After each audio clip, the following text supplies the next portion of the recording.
In the world of video game history, there are certain studios that don't just make games, they shape eras. Some rise quickly, redefine genres, and then collapse under pressure, leaving behind a trail of legendary titles and unfinished dreams. One of those studios was EA Redwood Shores. What started as a quiet, almost invisible branch of Electronic Arts in the late 1990s would eventually give us Dead Space, one of the most beloved survival horror series of all time. It would experiment with bold projects like Dante's Inferno, chase immense weight of licensed IPs like The Godfather, and finally collapse under crushing expectations of its parent company. And the game award goes to, oh man, I have to pay a microtransaction to unlock. That's so stupid that this has to, hold on, I got this, guys, here we go.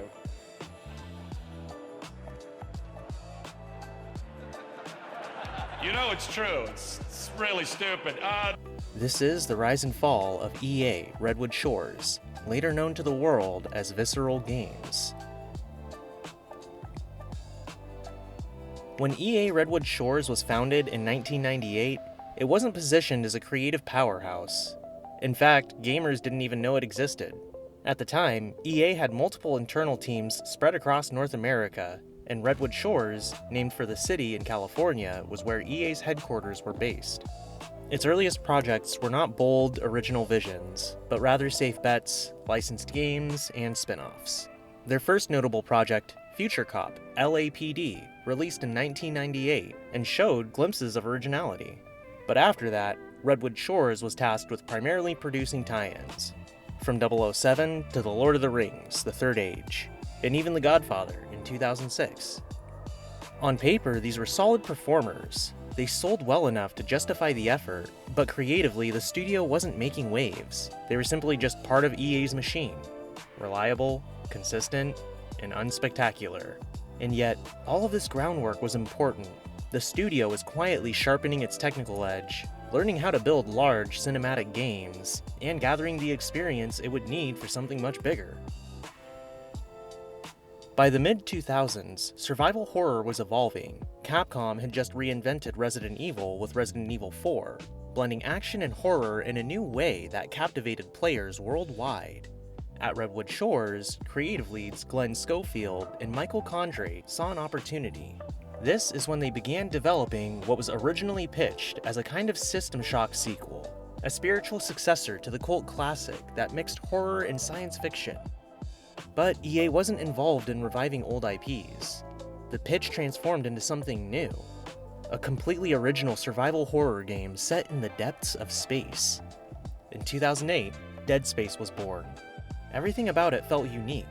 The decision to keep the UI displayed entirely on Isaac Clarke's suit was revolutionary. The sound design was unnerving, with whispers, creaks, and metallic groans echoing through the Ishimura. And then, of course, there were the necromorphs, grotesque creatures that forced players to abandon headshots in favor of strategic dismemberment. Critics praised the game's originality and atmosphere, and players embraced it as one of the scariest games of its generation. Almost overnight, EA Redwood Shores was no longer just the team behind licensed tie-ins. It was a studio with a vision, a reputation, and a voice. For the first time, Redwood Shores had proven that it could not only compete with the big dogs, but redefine what horror could be. EA recognized this transformation. In 2009, the studio was officially rebranded as Visceral Games, a name chosen to reflect the raw, intense experiences the team wanted to create. Dead Space 2, released in 2011, was bigger, louder, and more cinematic than its predecessor. The game's opening, where Isaac Clarke escapes a mental asylum as necromorphs tear through the station, is still considered one of the most terrifying and memorable openings in horror gaming. But Visceral wasn't just sticking to Dead Space. In 2010, they released Dante's Inferno, an action game inspired by Dante Alighieri's Divine Comedy. It was bold, controversial, and heavily influenced by God of War, but it showed Visceral's willingness to take risks, to adapt, and to carve out its identity beyond just one franchise. By the early 2010s, Visceral was at its creative peak. A once unknown branch of EA had become one of the most respected studios in the industry. But success comes with pressure. When it came time to develop Dead Space 3, EA saw the series not just as a cult hit, but as a potential blockbuster franchise. And that meant changes, not the good ones. The third game leaned heavily into co-op mechanics, action-heavy sequences, and even microtransactions. And while some players enjoyed the new direction, many felt the horror roots had been compromised. What was once terrifying, claustrophobic survival horror now just felt like an action shooter dressed in sci-fi clothing with microtransactions. Reviews were mixed, sales were respectable, but not enough to meet EA's blockbuster expectations. And to EA, Dead Space 3 was a disappointment. To fans, it was a sign that something had definitely gone wrong. EA then decided to shelve plans for Dead Space 4 due to the rising costs of AAA development. And this is when the cracks in Visceral's foundation were starting to show. After Dead Space 3, Visceral was reassigned. EA had just secured the exclusive license to develop Star Wars games, and expectations were sky high. Visceral was handed an ambitious project, codenamed Ragtag. Under the leadership of Amy Hennig, the creative director behind Uncharted, Ragtag was pitched as a cinematic, story-driven Star Wars adventure. Realize her world.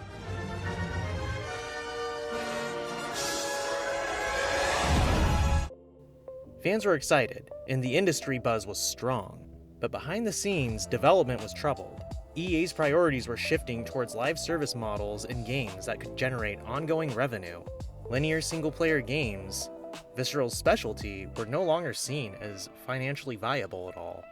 The project suffered from constant revisions, lack of clarity, and mounting pressure. Years passed, but progress was slow. And then, in October 2017, the news broke. EA was shutting down Visceral Games.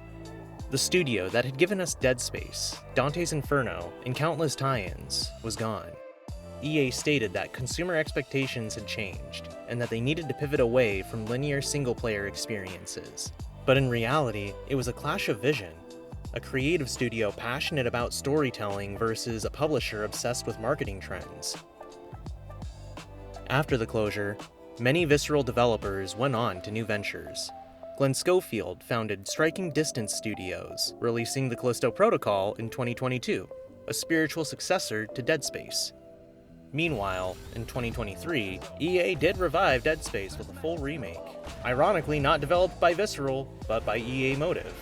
And the remake was widely praised, proving once again that the DNA of Dead Space, and by extension, EA Redwood Shores, still resonated with players. Though the studio itself no longer exists, its influence is undeniable. It helped redefine horror gaming, experimented with ambitious narrative projects, and left behind a legacy far bigger than its short lifespan would suggest. EA Redwood Shores began as a quiet cog in EA's machine. It rose to the prominence with Dead Space, rebranded itself as Visceral Games, and left an undeniable mark on the industry. But like so many ambitious studios, it ultimately fell victim to corporate pressures and changing market trends.